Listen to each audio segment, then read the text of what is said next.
Joy, som jo er mig. Jeg håber, I har noget i en kop eller et glas, og er klar med striktråd, fordi det er jo blevet fredag, og så er vi her, jo som vi plejer. Det der med faste rutiner, det er bare lækkert, ikke? Skal jeg i hvert fald ikke gå og lave om på traditionerne.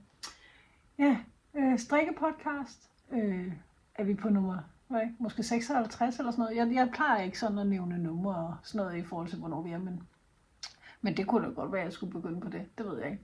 Du må godt skrive det her ned, om det betyder noget. Det betyder ikke noget for mig. Det skal jeg lige nu om. Ja. Det var fordi, jeg skulle lige se, om jeg havde lagt noget herover. Jeg plejer at have det hele her, men nu kan jeg se. Men det er bare, det var bare resteposen med restesokker, skulle jeg til at sige. Det er restegang til sokker, men der er ikke noget i den, så den skal bare derned. Jeg blev lige distraheret af den. Færdigt? Eller skal vi starte med pottevej? Det må vi heller. Det er stævnstige, og den er altså lige blevet lidt en lille smule krøllet i skabet. Og nej, jeg har ikke fået dampet den eller noget. Stævnstige 2026, og den er strikket i Langjerns Noël, som er et vanvittigt lækkert, let og meget, meget, meget blødt merino-garn med en lille smule nylon i. Jeg sidder ikke med følelse af at have noget på, ligesom strømpegarn.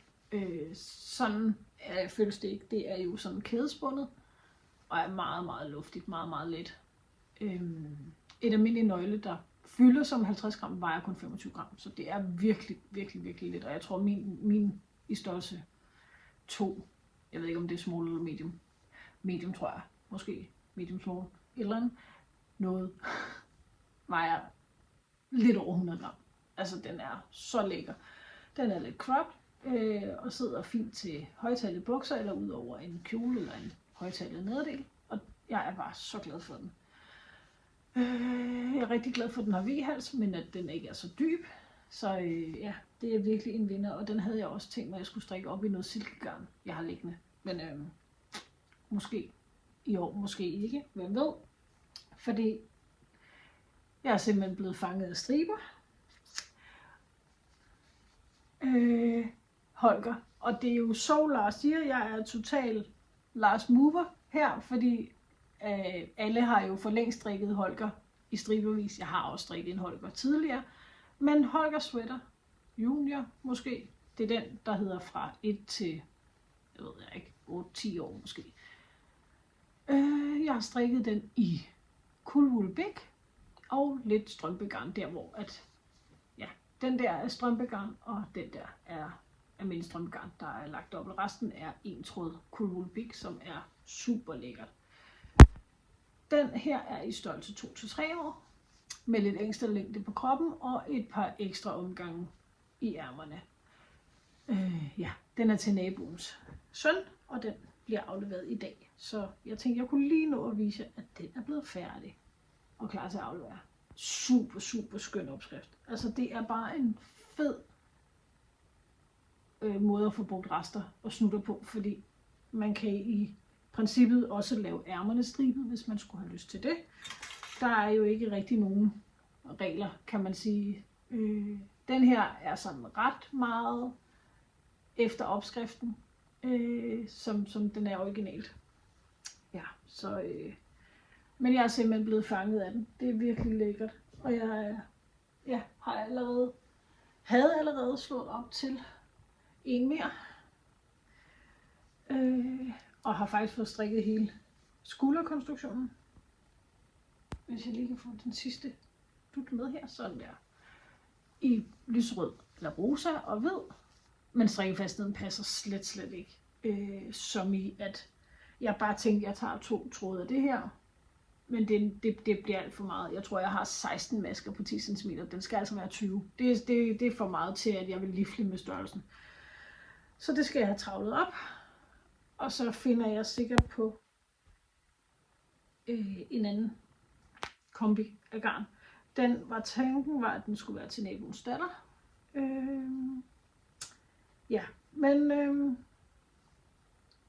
kan jeg lige sidde og rasle lidt op. Men altså ja, det var så en Holger i størrelse, det ved jeg ikke, hedder den så 5-6 år eller sådan noget, men den bliver alt for stor. Og jeg må tilstå, at jeg har ikke lige matematiske evner til at sidde og regne ud, hvis jeg så har 16 masker hvad størrelse skal jeg så strikke for at ramme. Det kunne jeg måske i virkeligheden godt tage mig sammen og gøre, men det gider jeg ikke, det for at være ærlig. Fordi ja, det var bare som sådan en spontan idé den ene aften, at jeg lige fik lyst til, at hun skal da også have en Holger, og det får hun helt sikkert også. Det bliver bare ikke lige nu, fordi jeg ved ikke lige, hvad garn det skal være. Men lige pludselig så dukker der jo sikkert noget op, hvor jeg tænker, det her, det er det rigtige garn. Ja, så hvem ved, lige pludselig. Så nu kan jeg lige sidde og travle med, mens vi snakker her. Fordi jeg har jo også i gang en trøje til hende i forvejen, så i virkeligheden var det virkelig fjollet at slå op til endnu en. Det er bare, ja. Jeg er stadigvæk ramt af opslagssyge, og får stort set ikke lavet noget som helst færdigt lige for tiden. Så ja, så kan I selv regne ud, hvordan resten af sofaen herom, hvad den indeholder. Ja, ja, men det var også bare lige. Nu fik jeg da i hvert fald næsten travlet det hele op. Det smider vi lige herned, fordi det skal jeg lige have styr på, så det kan komme ordentligt ind på plads. Og det er noget et eller andet merino nylon garn. Helt sikkert superwashbehandlet. Det er bare sådan noget blødt, børnevenligt garn. Fordi jeg er jo stadigvæk i fuld krig med at udvikle opskriften eller skrive den færdig på mormors nemme sokker. Og jeg må ærligt tilstå, jeg kan ikke engang huske, om I havde set den. Havde jeg slået? Jeg kan simpelthen ikke huske det. Det må jeg undskylde. Men der er en færdig strømpe i størrelse 38-40, som er strikket i sådan en stribeforløb. Bare sådan 2 omgange af hver farve. Og rib og hæl og tå er holdt i den grå. Og de er til mig selv. Selvfølgelig er de det. Ja, det bliver jeg virkelig glad for. Jeg har allerede, det er Drops Fiesta og noget Mayflower First Class holdt dobbelt. Fordi den her det er en tynd tråd, og det der det er en dobbelt tråd. Og som I kan se, så fungerer det yderst fint. Ja, så der er i hvert fald et par tykke sokker halvvejs færdige til mig selv. Og det skal ikke holde ved det, fordi jeg har jo lige haft brug for at gennemstrikke nogle af strømperne, størrelserne, sammen med teststrikkerne. Så her er den lille størrelse. Jeg ved ikke lige, den hedder sådan størrelse 6-37 stykker. Jeg tror størrelsen hedder 35-37. Den er strikket i Mille Coloris. En rest jeg havde liggende, som jeg tror jeg har strikket en hue af det. Og noget, ja, who knows, almindelig strømpegarn. En rest også, som bliver til det her. Så får det sådan lidt striber faktisk. Ja, der skal jeg også lige have lavet den sidste, og så ryger de i gavekassen, eller ja, et eller andet. Jeg ved faktisk ikke, hvad størrelsen er, vores datter bor i sko, men jeg tror, de er for store til hende. Så de skal også, men altså sådan en lille størrelse, det går lynende hurtigt. Lynende hurtigt. Og bare fordi jeg ikke kan styre mig, så har jeg slået op til endnu, i stedet for at strikke det andet par færdigt, ikke? Så har jeg fundet Lonely Sock Lady rester frem, og strikker Lonely Sock Lady striber, sammen med en tråd hvid, mile white, extra fine, et eller andet, Lana Grosse halløj. Og er nået til sådan en stribebørg. Det er jo, jeg fik jo alle de her skønne striber af Margaret, alle hendes rester. Og det bliver til sådan en. Nu sidder jeg og klikker på glasset her, det var noget dumt. Der er ikke så meget i det, det bliver også til mig selv. Nu får jeg lige preppet til vinter her. Hvilket jo egentlig er ret fedt, fordi når vi så kommer hen til vinteren, jamen, så skal jeg ikke sidde og stresse over, at jeg måske mangler sokker, fordi ja, jeg er virkelig blevet bidt af at strikke mormors sokker lige for tiden. Jeg elsker at strikke dem. Og så er det jo bare sjovt det der med at kan lege med farverne. Så ja, det er bare at, så kan man sige, det gælder jo faktisk i Lonely Sock Lady udfordringen, fordi jeg har 50% lonegarn og 50% af noget andet garn. og jeg ved, at DK-strømper er tilladt i hendes udfordring. Så det var også bare lige for at se, at ja, det er meget sjovt at lave med rester også. Og meget apropos rester, så I jo også sidst. Vi smider det lige ned igen, fordi ja, der er virkelig strømper alle vejen lige for tiden. Det er, der er så mange ting, jeg har lyst til at strikke på, men det er strømperne, jeg hiver frem. Det er jo kun godt, jeg er glad for at strikke min egen opskrift, ellers så ville det da være mærkeligt. Og det sidste par er snart færdigt. Det var jo dem, vi så også sidst. De er også strikket i rester, og her er det et stort mix af rester i begge tråde. Så jeg vil næsten ikke begynde at nævne, hvad der har været, for det er bare snutter ned fra min røde taske, som er bundet sammen med magiske knuder. Og det her, det er så den der hedder størrelse, hedder den så 41-43, mener jeg. Ej, det kan jeg simpelthen ikke huske. No. Men i hvert fald størrelse 3. Hvor 35-37 er størrelse 1, 38-40 er størrelse 2. Og jeg er snart færdig. Så det er i virkeligheden bare lige at få taget mig sammen her i eftermiddag. Så er den ved at være der. Og jeg har faktisk allerede bundet nøglerne sammen, fordi jeg vil sige, selvfølgelig er de næsten ens, men de er ikke 100% ens. Fordi mange af resterne vælger jeg at bruge op. Og som vi kan se her, så er der noget af det, der er lidt længere end noget andet. Så er den der lidt kortere, og ja. Det er ikke så mega afgørende. Man kan jo godt se, at det er et par. Så jeg har faktisk allerede, jeg tror den der, det er til tåen. Den er jeg i gang med nu. Det er en grå Arvetta. Og så har jeg simpelthen bare bundet dem sammen som et magisk nøgle. Og det kunne man jo i virkeligheden også gøre. Bare binde en masse snutter sammen, og så bare matche det med en ensfarvet, og så bare strikke det ud af. Så får man sådan noget her. Og man kan jo sagtens strikke det i lidt farveorden, som jeg gør her, hvor det sådan er holdt i blå og grøn. Jeg har også et glas fyldt med pink strømperester, som jeg tænker på et tidspunkt skal blive til sådan noget her, når der er nok. Så det er bare om at blive færdig, og det bliver det i dag. Det er jeg ret sikker på. Hvis jeg ellers lige kan koncentrere mig. Men det er bare fordi de der lånesokker, de er virkelig sjove at strikke på. Det, ja. De bliver snart færdige. Nok om sokker. Nu tror jeg, vi har hørt nok om sokker. Så har jeg dog også stadigvæk gang i, apropos, det var trøjen til naboens datter. Der er ikke så meget nyt. Jeg har fået strikket en lille smule på kroppen. Ja, der er ikke så meget mere at sige om den. Rosie Yoke Junior på pin 4. Og den er også bare så fin. Og den skal selvfølgelig blive færdig. Også snart til naboens datter. Ja. Jeg tror nok tanken var, at den skulle have blevet færdig til de skal på campingferie her i pinsen, Kristi Himmelfart. Det kan jeg faktisk ikke huske. Det ved jeg ikke om jeg når. Så skal jeg tage mig sammen nu. Jeg har jo nævnt den mange gange før. Den er strikket i noget Civic Anisha og noget Drops Merino. Hvis jeg kan fange en nøgle. Baby Merino hedder den. Og det er en farveversion, der hedder Mix. Og den er sådan meget, meget, meget svagt meleret. Næsten så lidt meleret, så man næsten ikke kan se det, men dog alligevel. Ja. Og roserne er jo også strikket i noget Drops Baby Merino, som jeg ikke kan huske, hvad hedder. Men der er jo vanvittigt mange farver, og det er billigt, og det er børnevenligt, og det er, ja, det er til at komme om sådan nogenlunde, når det er de her små størrelser. Så den skal også bare have lidt opmærksomhed, så den kunne blive færdig. Så fik jeg en bestilling.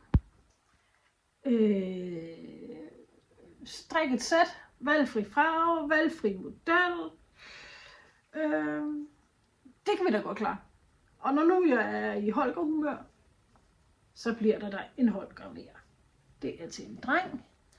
Og den bliver holdt i de her farver.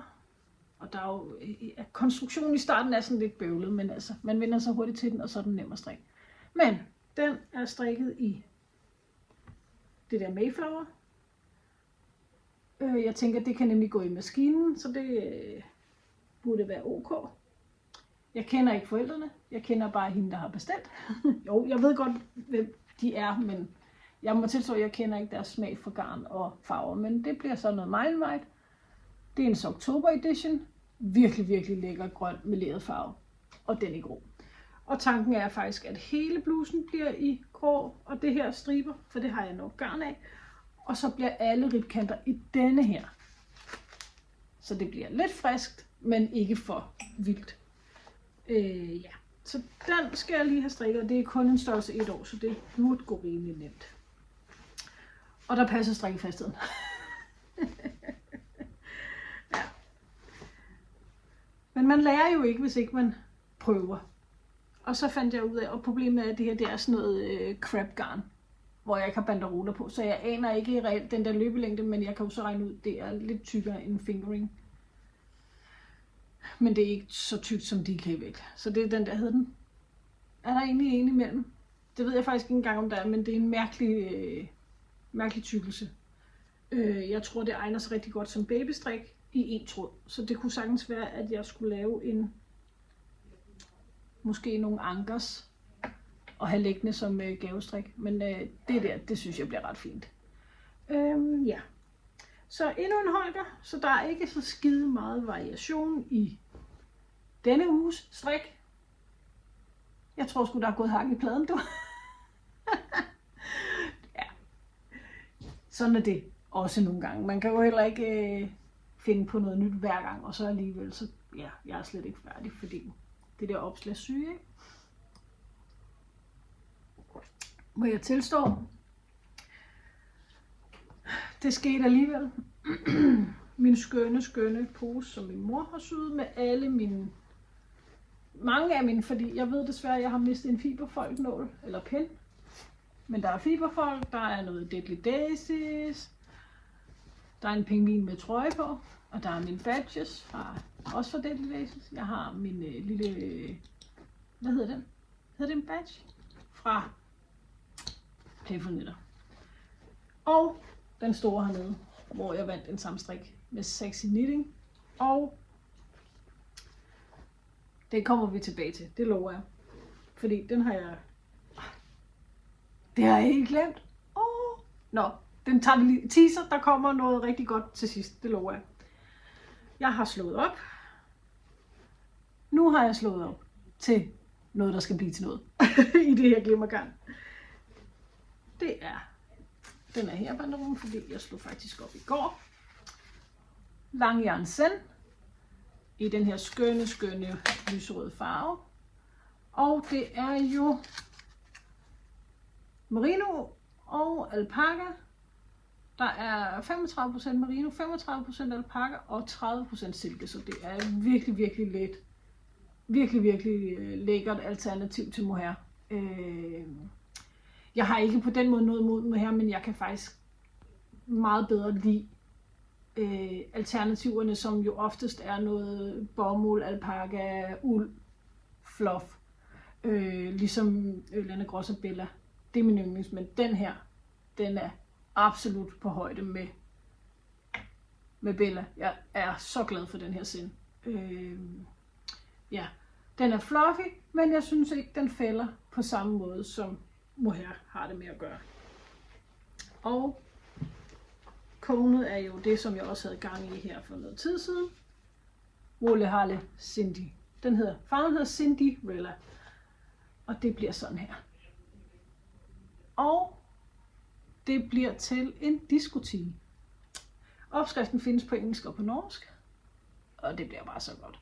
Men altså, jeg er helt pjattet med det. Og jeg er jo... Det var på Stevns Garndag, at den hang hos Unik Garn, er jeg ret sikker på. Og Marie Bastrup var jo forbi og viste, at hun har købt det i lyserødt. Hun har så købt den lyserøde med sølvpaljetter. Og jeg var bare sådan, OMG, wow.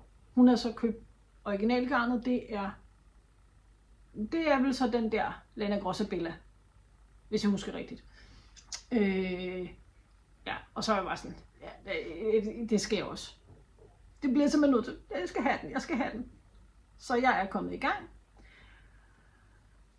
Og umiddelbart virker den virkelig simpel og nem. Super fin opskrift på pind 6, så det går jo også derudad. Og jeg kan godt lide, at det får det der lidt lette, luftige udtryk. Så jeg er bare klar lige om lidt. Hvis jeg ellers kan koncentrere mig om at strikke på den i alt det andet halløj, jeg bliver fristet af. Fordi jeg må tilstå, at jeg efter i fredags, eller var det lørdags, kom ind i lidt tomrum. Ja. Men den skal nok blive færdig. Det der med, når man bliver færdig med noget, der er noget, der har al ens fokus, og man så lige pludselig ikke har det at strikke på mere, så bliver der sådan lidt tomt. Ja, og så dykkede jeg jo så bare i sokker og holker. Men nu laver vi lige en kort af det lige om lidt, og så skal I bare se, fordi så flytter jeg lige kameraet, og så skal jeg lige vise jer noget. Da-da.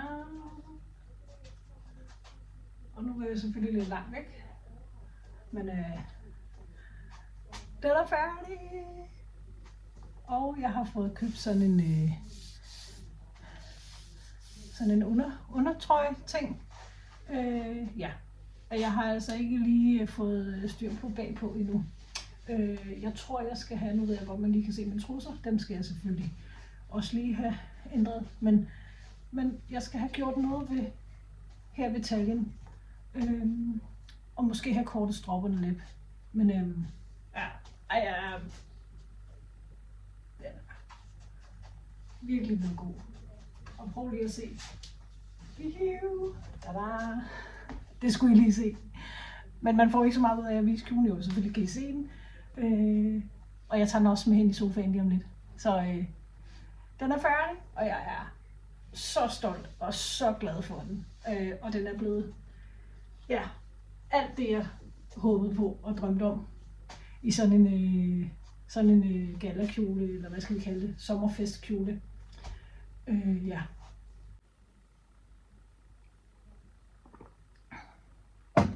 Ja. Jeg fik lukket af. Den er jo selvfølgelig lidt sart, men for hulen, hvor er jeg blevet tilfreds med den. Ja. Det var alle anstrengelserne værd, og det var alle de mange strikken frem og tilbage værd. Ja, jeg er blevet så tilfreds med den. Jeg løb tør for paljetgarn, så jeg valgte faktisk at blive ved med at strikke rundt, uden at tage hensyn til, hvor at aflukningen er, fordi det kan du alligevel ikke se her. Det er fuldstændig ligegyldigt i sådan et skørt, som går næsten ned til gulvet. Ikke helt til gulvet, men de går til mine ankler. Og da jeg så løb tør for paljetgarn, så valgte jeg bare at begynde at lukke af i 2 tråde af den der mohair alpaca, som sjovt nok også faktisk er en alpaca-blanding fra Kaos Yarn. Men prøv lige at se. Altså, det kan da næsten ikke blive mere fortryllende. Og så elsker jeg bare det her diskrete pooling, uden at det er blevet sådan helt pooling. Og den er sådan en koral, pink, lyserød.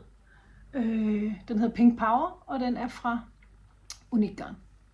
Der pooler den en lille smule, men i og med det er en kjole, og at der sker noget med poolingen her, men det sidder faktisk lige i min talje, så man, og ja, I så det jo, man lægger slet ikke mærke til det, når man har den på. Og der er altså kun gået 2 fed. Det der sker, det er jo, at selvom det kun er 2 fed, så bliver den jo strukket gevaldigt meget, i og med at selvfølgelig vejer den ud. Jeg må tilstå, jeg har ikke vejet den. Men stropperne, og jeg har heller ikke fået gjort noget ved det der om. Jeg gider ikke lave det om, fordi man ser det altså ikke. Ja, det kan godt være, man ser det, men så er man for tæt på. Det betyder ikke noget for mig, at det er en anden glimmertråd, der sidder der. Det er fuldstændig under. Men stropperne har trukket sig rigtig meget, så de er blevet for lange. Ja, som jeg viste, jeg skal have lavet et eller andet om på ryggen, og jeg ved endnu ikke helt hvad. Jeg har faktisk været ude i at klippe noget af ejkorten af, og fæstne noget kæde af en art, og så simpelthen lave noget kæde med noget kryds hele vejen ned, så jeg får hold på hele ryggen, så den holder sig fast og ligesom bliver spændt sådan lidt bedre fast, så den ikke bliver ved med at trække sig langt og trække sig ned. Ja, det er jeg ikke nået til endnu. Det er jo først den 30. maj, så i og med at kjolen er færdig, så er jeg helt færdig med at stress. Og at jeg fik købt den der undertrøje til at have indenunder. Ja, det er et masterpiece. Jeg må godt sige det. Det må man gerne. Jeg ved godt, vi er danskere, og vi skal være ydmyge og jantelov og halløj. Men det her, det er wow. Jeg er så stolt af den. Og meget, meget tilfreds. Og den blev alt det, som jeg ikke har kunne finde i nogle opskrifter. Som nævnt før, så er det udgangspunktet heroppe. Det er Cumulus Top, som jo er den her sommertop, som er også en, jeg har strikket i noget andet pink garn, faktisk også. Og helt sikkert en af mine favorit beklædningsdel. Og så i stedet for at stoppe der ved, hvor man nu skal, har jeg bare valgt at fortsætte. Og ryggen er så bare, i stedet for at strikke rundt, så har jeg jo strikket frem og tilbage hele vejen ned, indtil jeg, og så lavet udtagninger. Kan jeg vise det? Der. Så hver gang jeg er nået herom til og skal strikke den vej, så har jeg lavet en ny udtagning, så den sådan har skruet ind af. Og til sidst har jeg tænkt, så nu passer det, og den kan nå rundt om mine hofter, eller talje. Jeg havde selvfølgelig ikke regnet med, at den ville strække sig så meget, så ryggen er blevet for dyb i forhold til, hvor mit haleben sidder. Den går, altså, hvis jeg bare strækker den og tager den på og lader den hænge, så sidder den faktisk næsten til haleben. Og det er måske sådan lige kæk nok. Og det er også derfor, jeg valgte at have den her undertrøje ind under i det her beige, som så er nude. Men det er nok til, at man jo sådan føler sig dækket til. Ja. Man behøver jo ikke ligefrem kunne se ballerne, vel? Ja, så det skal jeg lige have kigget på. Men jeg tror, at min løsning bliver kæde med nogle små hægter, og så simpelthen lave det som sådan et smykke på ryggen. Ja, og jeg ved, Panduro blandt andet og smykkebutikker har. Ikke smykkebutikker, hvad hedder sådan noget? Krea? Så nogen, der har tilbehør til at lave smykker, har sådan nogle kæder, man kan købe i metermål. Og så er det jo bare at fæstne nogle bitte små hægter på. Det kan jeg sagtens. Jeg har lidt smykkeudstyr og værktøj til det. Så min helt fantastiske gallerkjole er klar til min datters 20-års fødselsdag. Og alt muligt andet. Jeg har jo set, Lærke Bakker kommer jo med sin nye bog, og jeg vil så gerne ind og se hendes der mega workshop. Og der skal jeg have den på. Jeg bliver simpelthen nødt til at have den på og vise hende den. Ja. Hun er en kæmpe inspirationskilde, det har jeg også sagt før. Jeg er meget stor fan af hendes frie tankegang i forhold til strik. Og så kan man sige, at jeg går jo ikke amok i 1000 forskellige farver, der måske ikke helt passer sammen, men stadigvæk. Jeg synes, det er et stykke vildt strik, det her. Og som jeg sagde, det der med, da jeg var færdig med den her, så blev der tømt. Det var sådan helt det der hyperfokus, som den her har krævet. Og det har virkelig været en fed, sådan, hvad kan man sige, mental rejse. Så var der bare sådan helt, hvad skal jeg så? Nu har jeg ikke nogen deadline, så så blev det sådan helt, hvad har jeg så lyst til at strikke på? Og så blev det til bare en masse sokker, fordi ja, det er lidt levende, og det har lidt en tendens til sådan at fnuller ud, så jeg skal lige have siddet med en hæklenål og trukket nogle af de der løse tråde ud på bagsiden, fordi det er lidt levende, og jeg kan også se, jeg prøvede at have den på sammen med mine glimmersko. Jeg har sådan et par Rockamore guldglimmersko, og de har det altså med at sidde fast, så jeg skal lige overveje, om jeg skal have et par andre sko på, eller hvad jeg gør. Fordi her, der kan I se, der har den også trukket en tråd. Der, ja. Det er lidt træls, men det er jo ikke tøj, der skal på til hverdagsbrug, så jeg tænker, at det skal nok gå. Og når først musikken spiller, så er der jo ingen, der ser, at der hænger en tråd hister her. Det betyder ikke noget. Det vigtigste for mig var, at den ikke gik helt ned til gulvet, for det er jo godt klar over. Det kan den ikke holde til. Så ja. Glimmergarnet er fra Hobby, hedder det Go Handmade. Og jeg kan ikke huske mere, hvad det hedder, men jeg tænker, det er til at finde. Paljetterne er en my større end Make It Blümchen, som jeg jo også kunne i princippet have valgt, men nu var jeg lige i Hobby den dag, hvor jeg ligesom var der, hvor jeg var nødt til at finde på noget, fordi jeg var lige ved at stresse over det. Ej, men jeg kan næsten ikke få nok af at kigge på den. Det er... Ja. Så jeg mangler bare at få styr på stropperne, så er den hjemme. Jeg glæder mig. Og jeg ved, at hun har også booket fotograf, så der skal nok komme en masse rigtig, rigtig gode billeder en gang i løbet af juni måned. Så har jeg faktisk ikke engang noget med her, fordi jeg har jo rigeligt at kigge på og strikke på. Og jeg havde jo egentlig også tænkt, at jeg faktisk burde få strikket den der cardigan. Ja. Men der har min hjerne så alligevel ikke været. Men jeg tænker, at nu får jeg lige strikket de der børnetrøjer færdigt. Og så er planen, at jeg skal i gang med min april cardigan i det der Make It Sweet. Ja, fordi det kan jeg godt mærke. Det er sådan en beklædningsdel, som jeg faktisk mangler lidt af. Jeg har ikke ret mange cardigans, som jeg kan passe. Jeg ved ikke, hvad der skal ind i det skab der. Jeg synes, tøjet krymper. Det kan jo ske, så må man jo i gang med noget nyt. Og ellers så har vi haft travlt med i den forgangne uge, hedder det, at lave en teenager makeover. Akasia har fået ny lille dobbeltseng. Den er 21 bred. Og vi har fået sorteret rigtig, rigtig meget ud i hendes legetøj. Der er faktisk meget legetøj. Altså hun har jo nærmest ikke... ja, i vores verden er der jo før og efter branden. Men efter branden har hun faktisk ikke leget super meget med sit legetøj. Så er det nærmest kun, når naboens datter på næsten 5 er forbi og vil lege med Akasia, og så er Akasia sød og hive sit fine legetøj frem, fordi en 5-årig synes jo, at hendes Slice, hestestal og Our Generation dukker, det er sådan nogle, det er en slaskedukke, men den er sådan lidt mere, virkelighedstro.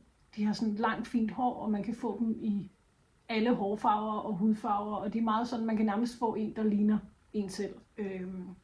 Det har hun også ret meget af. Men det har vi fået sorteret i, og jeg er begyndt at sætte noget af det til salg. Så hvis du kender en, der mangler en kæmpe bunke slice, heste og tilbehør, og der er virkelig meget. Der er stalle, og der er mennesker og udstyr, og der er, jeg ved ikke hvor mange heste, måske 50 heste. Ja, der er virkelig mange. Så er det i hvert fald tanken, at det skal sættes til salg. Jeg kom ret hurtigt af med zoologisk havedyrene faktisk. Dem nåede jeg nærmest lige at sætte op på Vinted, som jeg er begyndt at bruge rigtig meget.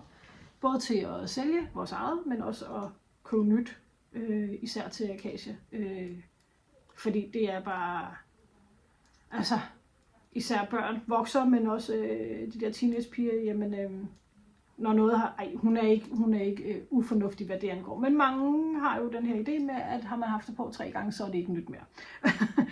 Sådan er Akasia ikke. Ret skal være ret, men hun er vokset utrolig meget. Så vi har været en del på Vinted, og det er da virkelig genialt. Og jeg ved faktisk også, der er rigtig meget garn til salg derinde, så det er også et tip, og det er jo ikke fordi, at man skal stjæle kunder fra Recraft eller andet, men det kunne jo være, at man sad og havde lyst til at blive fristet. Så kan jeg i hvert fald varmt anbefale Vinted. Jeg synes virkelig, det fungerer rigtig godt, fordi at når man sætter noget til salg, og det er altså ikke reklame på den, jeg har ikke fået noget for at sidde og sige det, det er bare, vi bruger det rigtig meget lige pt, og det er bare en helt fantastisk måde at få ryddet ud. Og jeg har, fordi, hvad var det, jeg skulle til at sige? Jeg tager lige en tår vand. Der er, når man sætter noget til salg, og man ligesom vælger en pris, så er det køberen, der betaler for fragt og et lille bitte købsgarantigebyr. Og det er jo så det, de selvfølgelig lever af. Men jeg synes også, det er rigtig fint, fordi når jeg så sælger noget, så får jeg først pengene for varen. Vinted, de fryser pengene hos køberen, men frigiver dem først til mig, når køberen har modtaget sin vare og godkendt dem. Det vil sige, hvis jeg køber noget og ikke synes, det er i orden, så kan jeg gå ind og oprette en sag, og det fungerer virkelig godt. Jeg har både prøvet det med noget, jeg har købt og noget, jeg har solgt, og så har vi helt fint og roligt fundet en løsning. Vi købte et par cowboybukser, blandt andet, som og det mærkelige var, at der var prismærker på, men de lugtede. De lugtede af røg, og de lugtede virkelig sådan hengemt og gammelt og støvet. Ja, og af røg. Og så var vi bare sådan lidt, det er altså en mærke. Altså, og jeg ved ikke, om det er noget, hun har købt for et eller andet brandudsalg, eller det er også ligegyldigt. Men der fik vi faktisk nogle penge retur. Så det fungerer virkelig godt. Så det har jeg brugt ret meget tid på. At få sorteret og taget billeder og lagt op. Og havde faktisk lidt overvejet, om jeg også skulle ind og kigge lidt på noget af mit garn og se, om man kunne komme ind med noget af det. Jeg er ikke nået til det endnu, fordi nu har fokus jo så været på Akasias værelse i forhold til at få gjort det lidt mere sådan teenage-agtigt. Så det er lidt mærkeligt. Også fordi hun er den sidste, så jeg ved, der selv har større børn og ved det der med, når navlesnoren bliver klippet mere og mere. Det er godt nok mærkeligt. Også fordi hun er den sidste. Og når der ikke er nogen af hende mere, så må de andre altså godt snart til at spytte nogle børnebørn ud. så mormor her har noget at lave. Nej. Jeg håber da, at de unge mennesker venter til de er klar. På den måde har jeg ikke travlt, fordi jeg ved selv, hvordan det er at være ung mor, og det er hårdt. Nu hvor jeg har unge voksne børn, og selv stadig føler mig ung, der synes jeg, det er kæmpe fantastisk. Altså det skal ikke være nogen hemmelighed, at jeg er virkelig glad for, at jeg fik mine børn tidligt, men ja, jeg kan også godt forstå, at de unge mennesker i dag, de venter. Det er kun fornuftigt, absolut. Så. Har vi lavet andet? Jeg har fået ryddet op også i husstanden, fordi der skal vi jo snart flytte. Så der er jeg også i gang med det helt store sorteringsarbejde, og ja, det tager jo bare tid, fordi man går altså. Jeg er ikke vanvittigt dygtig til at gå og rydde op i hverdagen, det skal jeg lige indrømme, så vil jeg hellere strikke. Så det der med, at man bare lige får lagt ting i skabet og tænker, det får jeg lige kigget på senere. Det får jeg ikke gjort. Altså så samler det til sig bunke, og så må jeg også byde for det nu. Så her en af dagene skal jeg. Jeg er lidt begyndt. Jeg har fået tømt et område udstanden. Jeg skal have købt nogle store lynlåsposer, eller nærmere sådan nogle opbevaringstasker. Jeg ved, Biltema har nogle plastiktasker, hvor der sådan er lynlås i. Dem skal jeg købe nogle flere af, fordi sådan nogle hestedækner, de fylder jo afsindigt meget. Ja, så det skal jeg have kigget på, og så var det så ikke så længe før, vi skal pakke det hele sammen og flytte, så det bliver spændende. Planen bliver, at vi skal ikke flytte ret langt væk, altså geografisk. Så planen bliver faktisk, at min datter Akasia og et par af de andre piger fra stalden rider deres heste op til det nye sted. Der er et par af dem, der ikke er så gode til trailerkørsel. Det er Trixie, han er ligeglad, men han har lige så godt af at komme ud og en tur, for han elsker at være på tur, så han skal bare med. Og så er han også en ret god onkel for de andre heste, som ikke er så trafikstærke. Jeg tror det eneste Trixie ikke er så vild med, det er løbehjul og robotbaneklipper. Tung trafik siger han ikke så meget til. Altså når jeg siger tung trafik, så mener jeg busser og lastbiler og traktorer og ja, hvad der ellers kunne være af større trafik, det rører ham ikke sådan synderligt. De kan bare komme ind. så jeg er helt rolig ved at sende hende afsted sammen med de andre unge piger og næsten voksne piger. Så det er ret fedt, at det kan gøres på den måde. Ja, nu sidder jeg bare og skvader her og strikker. Der var sikkert 1000 andre ting, jeg havde tænkt mig, jeg havde lyst til at fortælle, men nu har jeg glemt det. Ja, var der mere? Jeg tror det ikke. Jeg tror det simpelthen ikke. Jeg kan godt mærke, at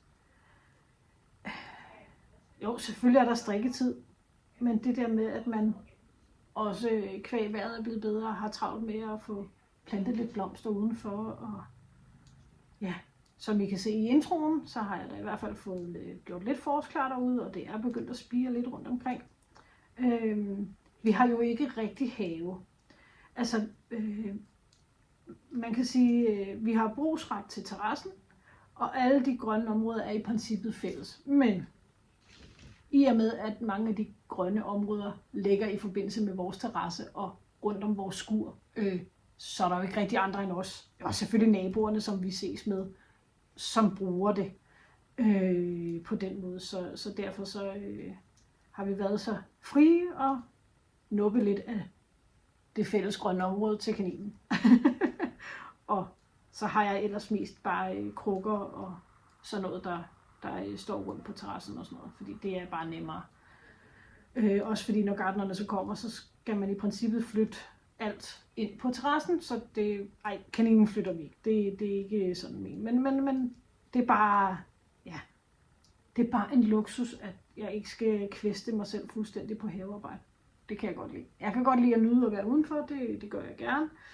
Og ruder i jorden, det er jeg også vild med, men det passer mig faktisk fint, at jeg ikke har ansvaret for flere 100 kvadratmeter have og græsplæne. Så vi slutter lige med lidt fredagsglimmer her. Og så vil jeg sige tusind tak for i dag. Det var hyggeligt, at I havde lyst til at se med. Ja, mere er der vist ikke sige så meget til det. Andet end kan I have en fantastisk weekend, og vi ses igen på fredag. Hej hej.